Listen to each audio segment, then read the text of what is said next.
कतई शर्म आती है, खजालत महसूस होती है। ये तो अब कंफर्म हो चुका है कि दोनों पाकिस्तानी लाहौर से हैं, ये तो कंफर्म हो चुका है और पूरी दुनिया ने इसको कंडेम किया है। मेरा सर शर्म से झुक गया लिटरली। सर कैसे इनकार करेंगे हम, फिर क्या किस तरीके से निकल पाएंगे? क्या यहाँ पर इस तरह के लोगों का माइंडसेट नहीं बनाया गया? क्या यहाँ पर इस तरह के लोगों को सपोर्ट नहीं किया गया? इनको अपनी बोई हुई हर फसल काटनी पड़ेगी। पूरी दुनिया में पाकिस्तान का मजाक उड़ना शुरू हो गया है। तो सर पाकिस्तान का जो पास्ट रहा है, बल्कि शायद प्रेजेंट भी, वो ऐसा ही है कि हमने इस तरह के लोगों को सपोर्ट किया है जो टेररिज्म फैलाते हैं, जो टेररिज्म करते हैं, और उसके बाद हम उनको सपोर्ट करते रहे हैं, उनको पालते रहे हैं। और ये मैं नहीं, आपके बड़े बड़े Pakistan has had a long history of backing and supporting and training and funding these terrorist organizations. लेकिन दोनों हैं, दोनों पाकिस्तानी, एक ही नाम के। नवीद अकरम है इस लड़के का नाम, जिसका बाप उसके साथ था। साजिद अकरम उसका नाम है। Well, we have been doing this dirty work. Mumbai attack था और कई दूसरे चीजों को वो भारत के लोग कहते रहते हैं, तो अब उनका नैरेटिव जो है वो ज्यादा मजबूत हो जाएगा, वो ज्यादा स्ट्रांगली बता सकेंगे कि हाँ जो टेररिज्म की जा रही है या जो होती है उसमें ज्यादातर पाकिस्तानी ही होते हैं। वो बाप बेटा है, father and son. Can you imagine? Look at their mentality, at their mindset. This is radicalized minds. Malaysian terrorist Abbottabad से पकड़ा जा रहा है, अबू जुबैदा फैसलाबाद से पकड़ा जा रहा है, जैश मोहम्मद का हेडक्वार्टर पाकिस्तान में। जय हिंद दोस्तों, a very warm welcome to Hindustan special channel. जैसा कि दोस्तों आपने क्लिप में देखा, पाकिस्तान मीडिया चर्चा करा है कि आज पूरी दुनिया हम पर थू थू करी है। पाकिस्तानियों का बोंडाई बीच के हमले में शामिल होना एक तरह से पाकिस्तान को एक आतंकी देश घोषित कर रहा है। ऑस्ट्रेलिया के सिडनी शहर में यहूदियों के हनुक्का उत्सव के दौरान बोंडाई बीच पर हुई गोलीबारी की घटना के बाद इसराइल के प्रधानमंत्री बेंजामिन नेतन्याहू ने तीखी प्रतिक्रिया दी है। इस हमले में हमलावर समेत 16 लोगों की जान चली गई। इस्राएली प्राइम मिनिस्टर बेंजामिन नेतन्याहू ने ऑस्ट्रेलियाई सरकार पर यहूदी विरोधी भावना को बढ़ावा देने का सीधा आरोप लगाया है। एक सार्वजनिक भाषण में नेतन्याहू ने कहा है कि एंटी सेमिटिज्म एक कैंसर की तरह है जो तब फैलता है जब नेता इस पर चुप रहते हैं और कोई कार्रवाई नहीं करते। उन्होंने खुलासा किया कि उन्होंने लगभग 3 महीने पहले अगस्त में ऑस्ट्रेलिया के प्राइम मिनिस्टर एंथनी एल्बनीज को एक पत्र लिखा था। नेतन्याहू का दावा है कि उस पत्र में उन्होंने साफ लिखा था कि फिलिस्तीनी राज्य को मान्यता देने को ऑस्ट्रेलिया की नीति एंटी सेमिटिज्म की आग में तेल डालने जैसा काम करी है। आपने देखा होगा कि जिस तरह से ऑस्ट्रेलिया में अटैक किया गया है लोगों के ऊपर जो कि फेस्टिवल मना रहे थे, और अब कहा यह जा रहा है कि जो एक दो बाप बेटे थे और जो मारे गए, कभी उनको अफगानिस्तान का बताया जा रहा है तो कभी पाकिस्तान का बताया जा रहा है। कहा यह जा रहा है कि जो बाप है वो 1998 में ऑस्ट्रेलिया गया था, बेटा वहीं पैदा हुआ था, 24 इयर्स उसकी एज है। क्या देख रहे हैं आप? क्या वाकई वो पाकिस्तान का कहीं ना कहीं यहाँ पे जो है वो कह लीजिए लिंक जुड़ता हुआ दिखाई दे रहा है? देखिए, ये तो अब कंफर्म हो चुका है कि दोनों पाकिस्तानी ओरिजिन के थे। मौजूदा नेशनैलिटी उनकी क्या है ये अभी अनक्लियर है,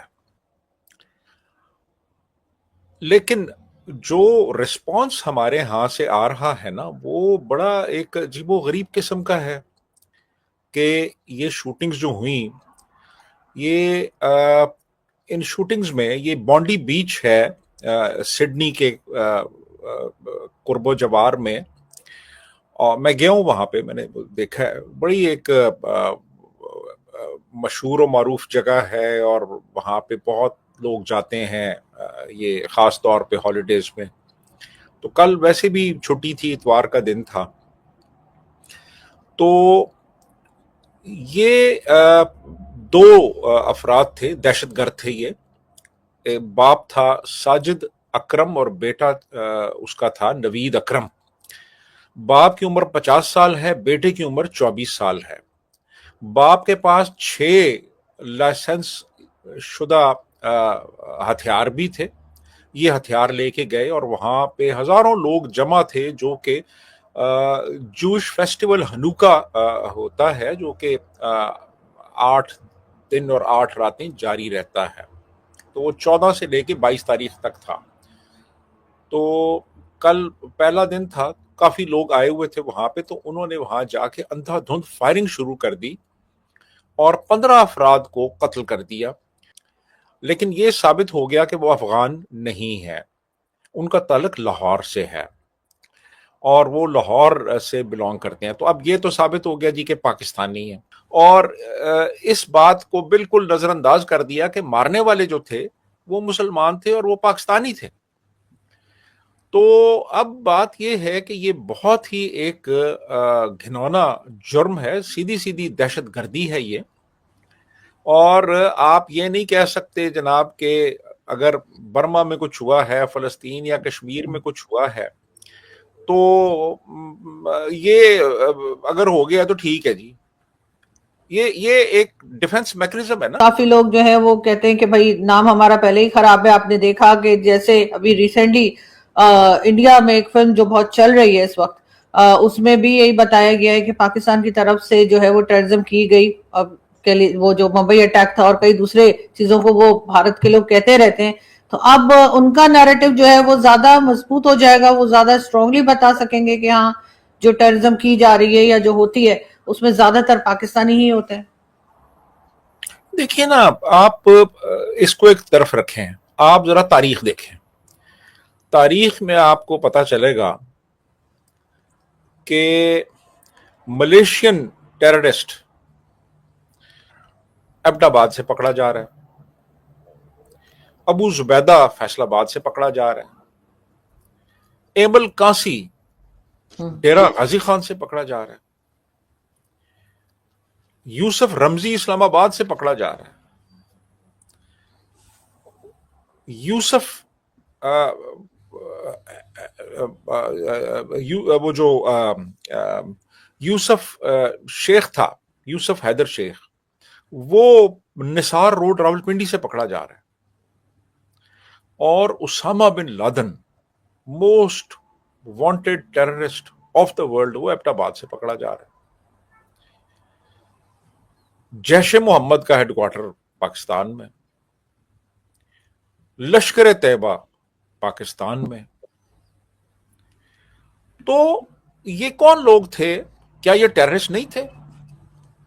मुंबई अटैक्स में जो बंदा अजमल कसाब पकड़ा गया, वो कहां का था? वो स्विट्जरलैंड से था या वो न्यूजीलैंड से था? तो बहरहाल देखे ना, एक लिंक तो बन रहा है ना इन सब लोगों का, ये कहां से पकड़े गए और कहां पे इन्होंने पनाह ली हुई थी। तो मेरा ख्याल है कि आप देखेंगे कि कहीं ना कहीं से, यानी लंदन मेट्रो बॉम्बिंग्स हों या न्यूयॉर्क के टाइम स्क्वायर पे क्रैकर्स किसी ने चलाए हों,